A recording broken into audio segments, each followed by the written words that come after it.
25 de octubre de 1942, Campo Henderson, Canal de Guadal. El primer batallón, 7º Regimiento de Marines y el 164º Regimiento de Infantería se atrincheran en posiciones defensivas mientras la segunda división del teniente general Misab Mariama se concentra en la oscuridad. En el pelotón de armas, las tripulaciones de mortero de la Marina revisan sus morteros M2 de 60 mm una última vez. Esta noche, el revolucionario diseño francés de Edgar Brand enfrentará su prueba definitiva contra 3.000 soldados japoneses gritando en la mayor carga de bonsáis de la Guerra del Pacífico. La historia no comienza en las humeantes selvas del Canal de Guadal, sino en el taller de un herrero francés llamado Edgar William Brand, nacido el 24 de diciembre de 1880.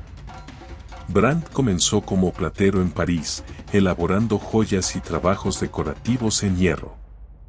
Cuando estalló la Primera Guerra Mundial en 1914, este artista convertido en diseñador de armas crearía algo que cambiaría la guerra de infantería para siempre.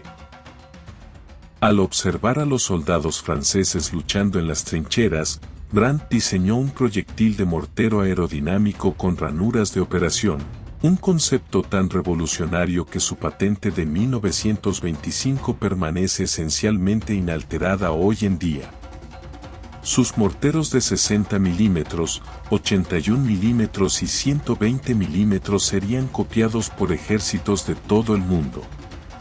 Pero fue su diseño de 60 mm el que captaría la atención estadounidense. A finales de la década de 1920, el ejército de los Estados Unidos se enfrentó a una brecha crítica en el poder de fuego de la infantería. Las granadas de mano podían alcanzar 75 yardas.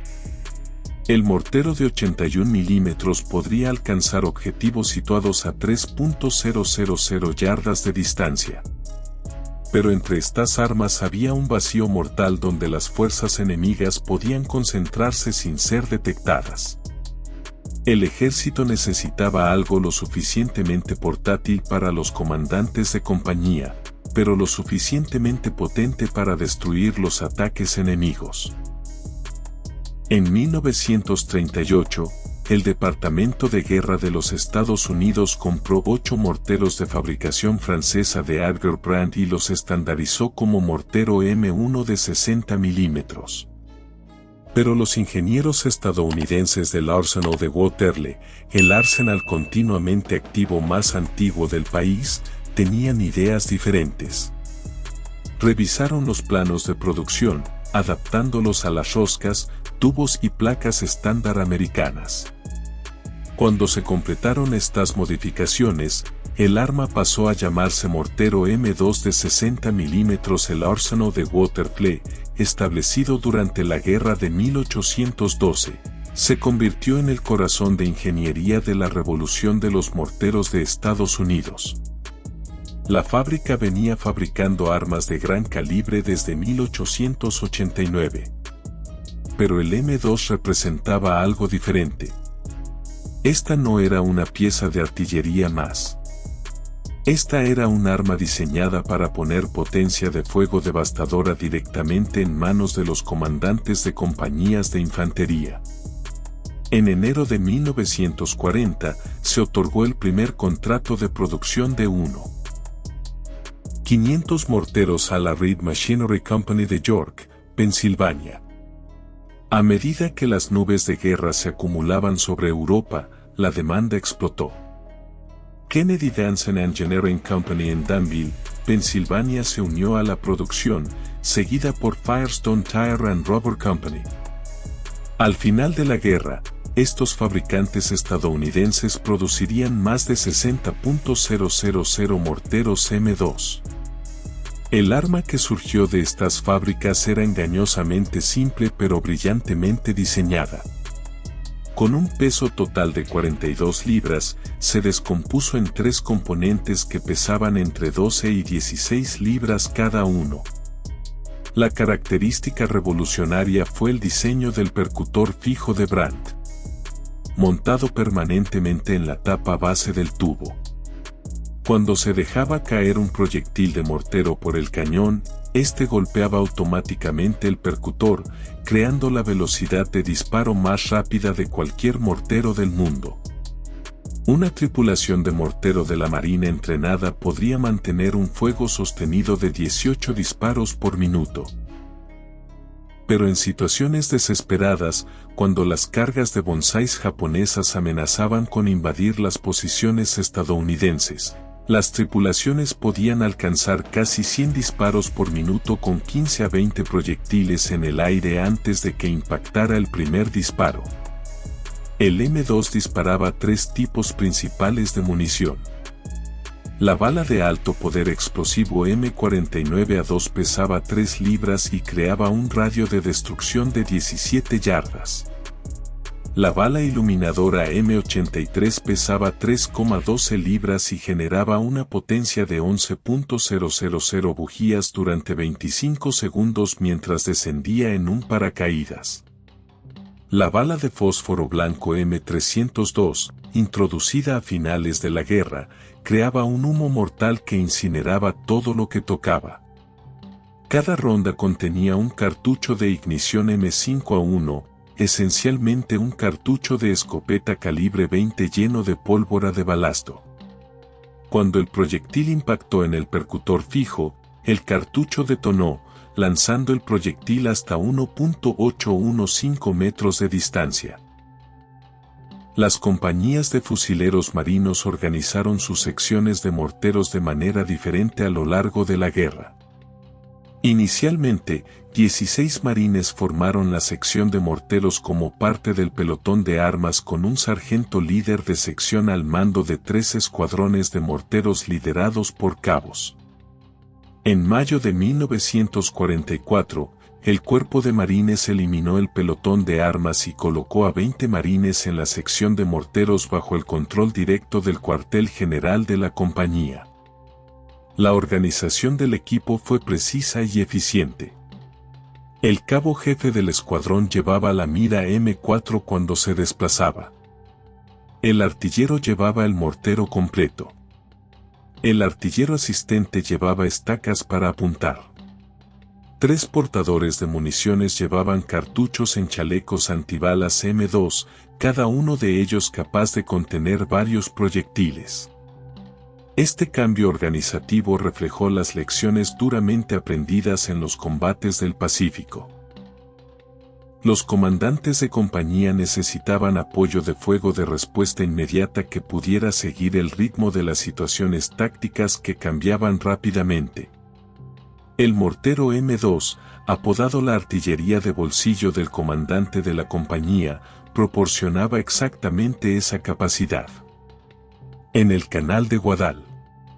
Mientras las fuerzas de Moriyama preparaban su asalto de octubre, los marines estadounidenses habían estado luchando durante casi 3 meses para mantener el campo Henderson. La pista de aterrizaje era fundamental para controlar las Islas Salomón y ambas partes lo sabían. Los destructores japoneses bombardeaban el campo todas las noches en rutas denominadas Expreso de Tokio.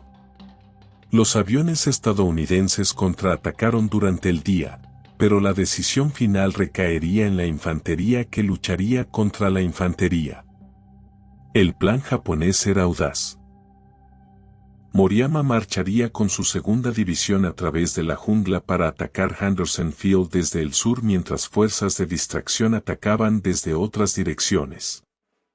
La fuerza de asalto incluía los regimientos de infantería 16 y 29, unidades veteranas que habían luchado en China y el sudeste asiático. Los defensores estadounidenses incluyeron el primer batallón, el 7º Regimiento de Marines, bajo el mando del teniente coronel Louis Potter, reforzado por elementos del 164º Regimiento de Infantería. Estas unidades habían estado probando sus morteros M2 en enfrentamientos más pequeños durante semanas, aprendiendo cómo integrar las armas en planes de fuego defensivo. A las 4:45 horas del 26 de octubre, las fuerzas de Moriyama atacaron. 3.000 soldados japoneses cargaron contra las líneas estadounidenses, profiriendo gritos de guerra y disparando rifles desde la cadera. Habían luchado contra ejércitos chinos armados con armas obsoletas. Habían superado a las fuerzas británicas en Malasia, pero nunca se habían enfrentado a la potencia de fuego concentrada que podían ofrecer los morteros M2 estadounidenses. Las tripulaciones de mortero de la Marina habían registrado previamente sus armas en las posibles rutas de aproximación, mientras las fuerzas japonesas permanecían ocultas en la oscuridad. Los observadores avanzados pidieron fuego. Las primeras rondas fueron proyectiles de iluminación M83 que estallaron en el aire y bañaron el campo de batalla con una intensa luz blanca. De repente, 3.000 soldados cargando aparecieron recortados contra la jungla. Blancos perfectos para las rondas altamente explosivas que siguieron. Los morteros M2 dispararon tan rápido que el sonido se convirtió en un rugido continuo. 100 disparos por minuto de múltiples morteros crearon una lluvia de acero a la que ninguna formación de infantería podía sobrevivir. Los soldados japoneses que llegaron al perímetro de alambre de púas se encontraron atrapados en una zona de muerte donde fragmentos de mortero y disparos de ametralladoras convergieron con un efecto devastador. Los observadores marinos de avanzada dirigieron el fuego con precisión quirúrgica. Cuando las fuerzas japonesas se agruparon junto a los obstáculos de alambre, proyectiles de alta potencia explosiva cayeron directamente entre ellos. Cuando intentaron flanquear posiciones estadounidenses, las ráfagas de iluminación expusieron sus movimientos. El alto ángulo de tiro del M2 significaba que los proyectiles podían caer en barrancos y posiciones desfiladas donde los soldados japoneses buscaban refugio. Al amanecer, el campo de batalla estaba sembrado con más de 1.500 muertos japoneses. Las pérdidas estadounidenses fueron aproximadamente 60 muertos. La carga del bonsai, una táctica que había funcionado contra los ejércitos chinos y del sudeste asiático, había sido destrozada por la potencia de fuego estadounidense. La segunda división de Moriyama terminó siendo una fuerza de combate eficaz. Pero la historia del mortero M2 apenas comenzaba. Al otro lado del Pacífico, otras unidades estadounidenses estaban descubriendo las capacidades únicas del arma en diferentes situaciones tácticas. En Okinawa, el 13 de abril de 1945, el sargento técnico Buford Anderson, de la 381ª Infantería, 96ª División de Infantería, se encontró enfrentando un tipo diferente de crisis. Un poderoso contraataque japonés había golpeado el flanco de sus unidades al amanecer. Anderson ordenó a sus hombres que se refugiaran en una antigua tumba de Okinawa mientras él enfrentaba el asalto solo. Armado únicamente con una carabina, Anderson vació un cargador a quemarropa contra los atacantes que cargaban. Cuando se quedó sin municiones, tomó un proyectil de mortero japonés sin explotar y lo arrojó contra los soldados enemigos, matando a varios cuando detonó. Pero Anderson no había terminado. Al ver una caja de proyectiles de mortero estadounidenses M2, Anderson extrajo los pasadores de seguridad y comenzó a golpear las bases contra las rocas para armarlos manualmente. Luego procedió a lanzar estos proyectiles vivos como granadas contra la fuerza japonesa atacante. Las balas de mortero eran lo suficientemente livianas, 3 libras cada una, para que un hombre fuerte pudiera lanzarlas con eficacia en combate cuerpo a cuerpo. La improvisación desesperada de Anderson funcionó. Los proyectiles de mortero armados explotaron entre los atacantes japoneses, matando a 25 soldados enemigos y destruyendo varias ametralladoras y morteros de rodilla. La defensa en solitario de Anderson salvó a su unidad y le valió la medalla de honor del presidente Harry Truman. Este incidente reveló otro aspecto de la genialidad del diseño del M2. Edgar Brandt había creado un sistema de armas tan simple y confiable que los soldados individuales podían adaptarlo a situaciones tácticas inesperadas. Las balas eran lo suficientemente ligeras para lanzarlas con las manos cuando era necesario, pero lo suficientemente potentes para detener determinados ataques de infantería. El infante de marina Eugene Sledge descubrió otra aplicación táctica durante su servicio en la Compañía K, Tercer Batallón, Quinto Regimiento de Marines, Primera División de Marines en Palau y Okinawa. Sledge sirvió como operador de mortero de 60 milímetros y experimentó de primera mano cómo el arma podía resolver problemas tácticos que habían dejado perplejas a unidades de artillería más grandes. En una posición en Okinawa, una cresta alargada había retenido los ataques de la infantería de marina durante 3 días a pesar del fuerte apoyo de artillería. Los proyectiles de artillería tradicionales explotaban delante o detrás de los defensores japoneses, que habían encontrado un estrecho barranco que les proporcionaba una protección perfecta contra el fuego de trayectoria plana. La sección de morteros de Sledge, dirigida por un sargento experimentado llamado Bergen, analizó el problema táctico de manera diferente. Razonaron que los japoneses debían estar refugiándose en un barranco que corría a lo largo de la cresta de la montaña. La artillería no podía alcanzarlos debido al alto ángulo de protección, pero los morteros sí. Bergen registró 3 morteros M2 con campos de fuego superpuestos. Un mortero disparó de derecha a izquierda a lo largo de la cresta, otro de izquierda a derecha y el tercero directamente hacia la cresta. Este patrón de fuego triangulado significaba que los soldados japoneses no tenían dónde esconderse en el barranco.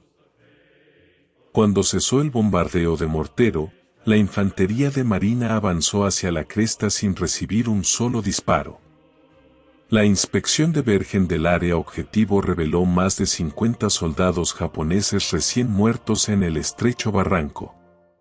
Todas las víctimas fueron víctimas de fuego de mortero de 60 milímetros. Los proyectiles de artillería no los alcanzaron en absoluto, pero la trayectoria en ángulo elevado del M2 dejó caer proyectiles directamente en su posición protegida.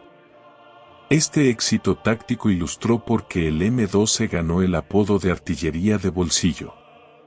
Los comandantes de compañía podrían ubicar secciones de mortero para resolver problemas tácticos específicos que las armas más grandes no podrían abordar. La portabilidad de las armas significaba que podían moverse rápidamente para apoyar situaciones tácticas cambiantes. Los analistas militares japoneses estudiaban estas tácticas estadounidenses con creciente preocupación. Los documentos de captura revelan su evaluación de la eficacia del mortero estadounidense en informes tácticos detallados. Los oficiales japoneses notaron que las compañías de infantería estadounidenses siempre utilizaban bombardeos pesados antes de atacar, lo que hacía que sus movimientos fueran predecibles. Pero también reconocieron la devastadora eficacia del fuego de mortero estadounidense. Un análisis japonés del Canal de Guadal afirmó que el ejército estadounidense tiene un punto débil en su gran susceptibilidad a los ataques de artillería y bombardeos, pero reconoció que las secciones de mortero estadounidenses podían realizar un fuego de control persistente que hacía que los contraataques japoneses fueran extremadamente costosos. Las fuerzas japonesas aprendieron a esconderse en cuevas y túneles durante los bombardeos y solo emergían cuando la infantería estadounidense comenzaba a avanzar. Sin embargo, la doctrina táctica japonesa enfatizaba la acción agresiva de infantería por sobre el apoyo de armas pesadas. Aunque los morteros del ejército japonés eran más numerosos en tipo y número que en cualquiera de los ejércitos que participaron en la Segunda Guerra Mundial, los oficiales japoneses creían que el espíritu guerrero feudal de los soldados individuales era más importante que la coordinación de la potencia de fuego. Esta diferencia filosófica creó un desajuste táctico.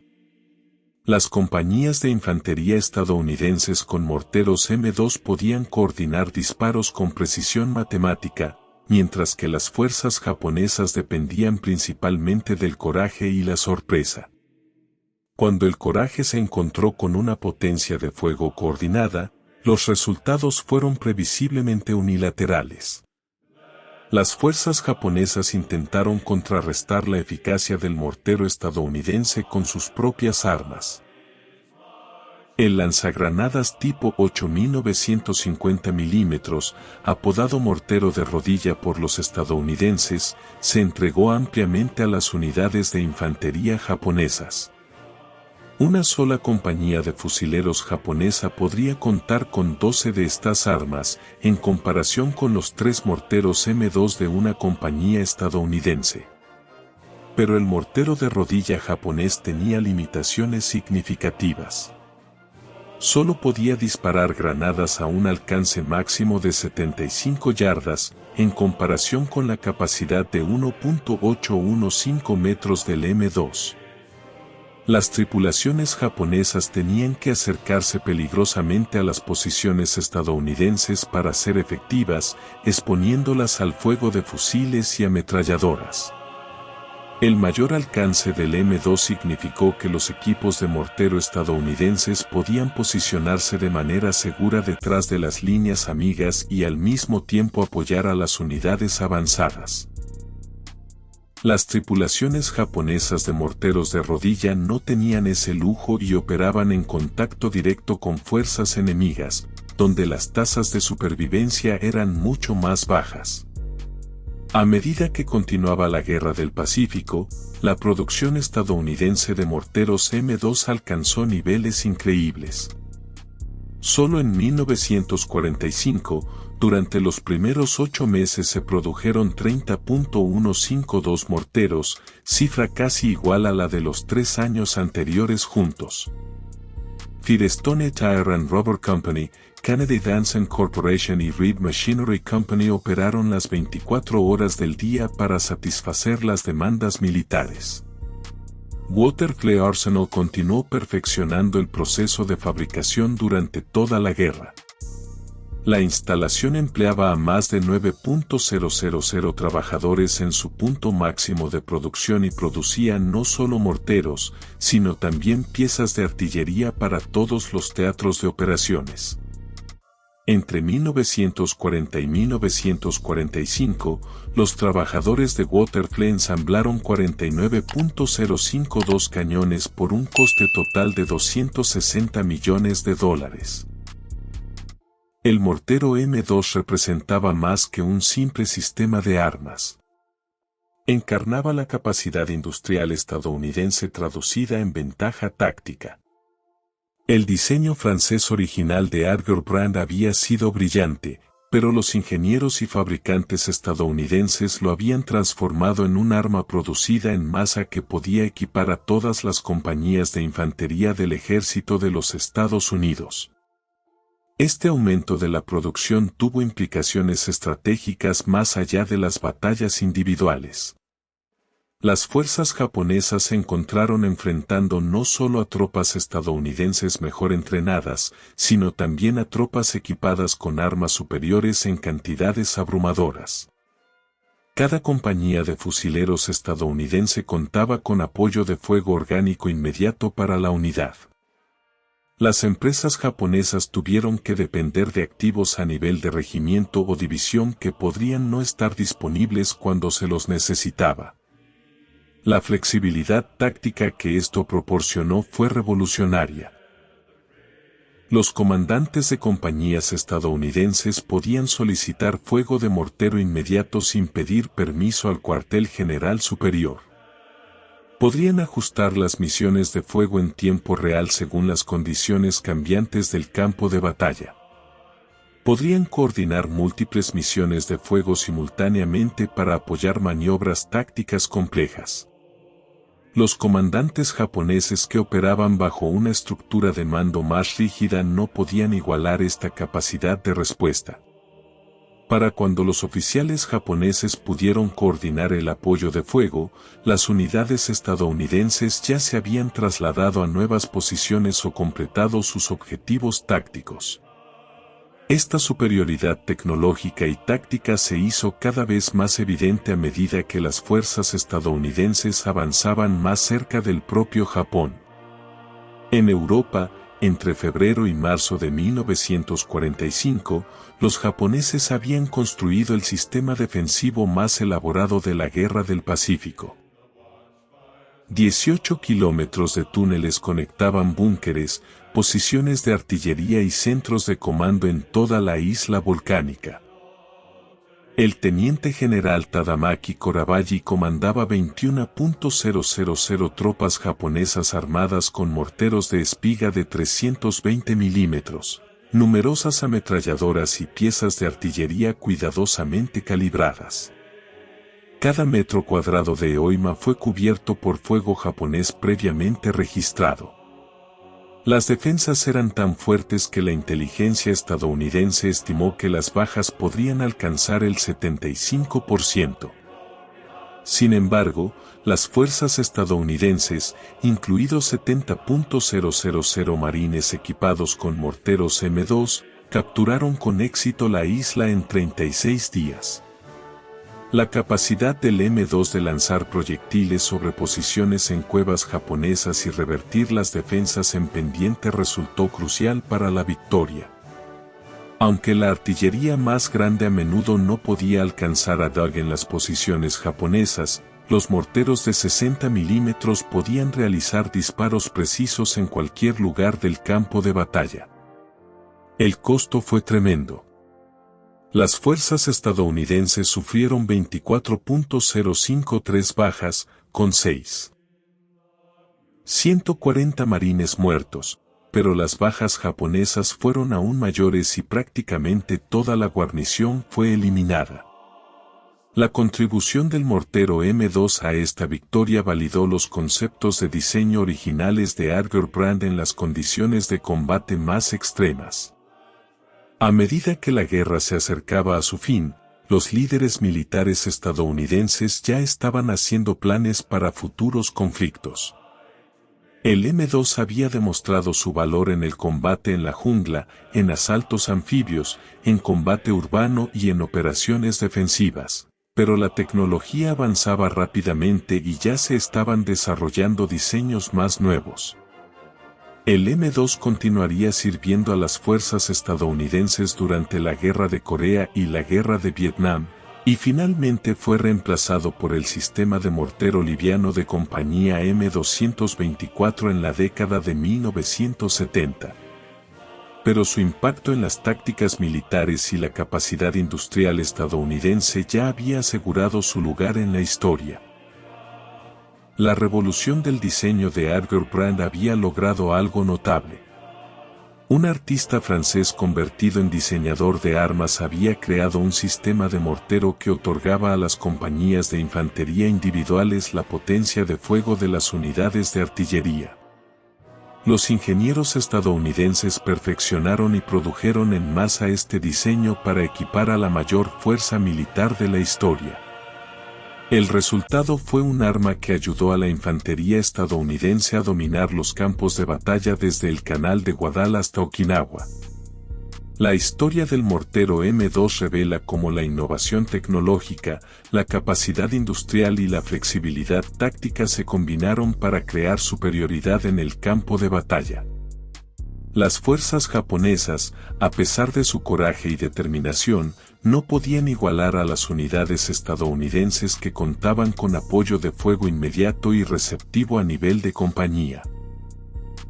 Cuando el sargento técnico Buford Anderson lanzó proyectiles de mortero armados contra soldados japoneses atacantes, estaba utilizando el diseño de munición de Argur Brand de una manera que el ingeniero francés nunca imaginó. Cuando la sección de morteros de Eugene Sledge eliminó a 50 soldados japoneses en un barranco al que la artillería no podía llegar, estaban aplicando principios tácticos que revolucionaron la guerra de infantería. Cuando los equipos de mortero de la Marina dispararon 100 rondas por minuto para destruir cargas de bonsái en el Canal de Guadal, estaban demostrando cómo la tecnología y el entrenamiento superiores podían derrotar a las tácticas militares tradicionales. Los soldados japoneses que gritaban y atacaron Henderson Field esa noche de octubre de 1942 se enfrentaron no solo a los marines estadounidenses, sino a la potencia de fuego concentrada de 60.000 morteros producidos en masa respaldados por el sistema industrial más avanzado del mundo. El percutor fijo que hizo posible un disparo tan rápido representaba mucho más que una ingeniería inteligente. Encarnaba los enfoques estadounidenses de la guerra que enfatizaban la superioridad tecnológica, los fuegos coordinados y una ventaja material abrumadora. Las fuerzas japonesas que luchaban con coraje y determinación descubrieron que la valentía por sí sola no podía vencer a los enemigos equipados con artillería de bolsillo que lanzaba 100 disparos por minuto de destrucción precisa. Desde el taller de Edgar Brand en París hasta las líneas de producción de Waterloo Arsenal y las playas volcánicas de Guima, el mortero M2 conectó la innovación industrial con la victoria en el campo de batalla. Los comandantes de compañías estadounidenses que llamaban a sus morteros artillería de bolsillo no estaban simplemente describiendo un arma. Estaban describiendo una revolución táctica que transformó la guerra de infantería para siempre. Los soldados japoneses que se enfrentaron a estas armas en el Canal de Guadal, Saipán, Egoima y Okinawa lucharon con tácticas tradicionales contra un enemigo que había cambiado fundamentalmente la naturaleza del combate de infantería. Cuando explotó el último proyectil de mortero M2 el 15 de agosto de 1945, no solo marcó el final de la Segunda Guerra Mundial, sino el final de una era en la que solo el coraje y la determinación podían decidir las batallas entre fuerzas de infantería. El diseño revolucionario de Edgar Brand había dado a las compañías de infantería estadounidenses el poder de destruir cargas de bonsái, eliminar posiciones atrincheradas y coordinar incendios con precisión matemática. La artillería de bolsillo que sorprendió a las fuerzas japonesas en el Pacífico representaba más que solo armas superiores. Representó el triunfo de la democracia industrial sobre el autoritarismo militar, de la innovación tecnológica sobre las tácticas tradicionales, del poder de fuego coordinado sobre el heroísmo individual. Con morteros de 60 milímetros que disparaban 100 balas por minuto, los líderes militares japoneses vislumbraron el futuro de la guerra y se dieron cuenta de que su imperio se enfrentaba a un enemigo que había cambiado fundamentalmente las reglas de la batalla.